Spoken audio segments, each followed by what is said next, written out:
ประเพณีของเราแต่เก่าก่อนประเพณีของเราแต่เก่าก่อนเราควรสังวร22ประคองมาคนรุ่นใหม่ให้ได้รักษา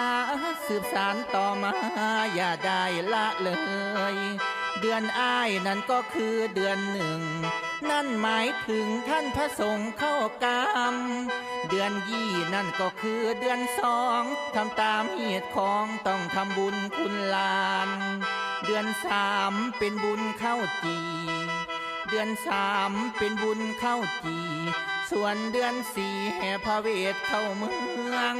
บุญพระเวทที่คนใดเล่าขานเดือนห้าบุญสงกรานต์ทุกหมู่บ้านล่าเริ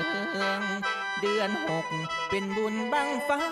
พ่อใหญ่แม่ใหญ่เพิ่นได้บวชลูกหลาน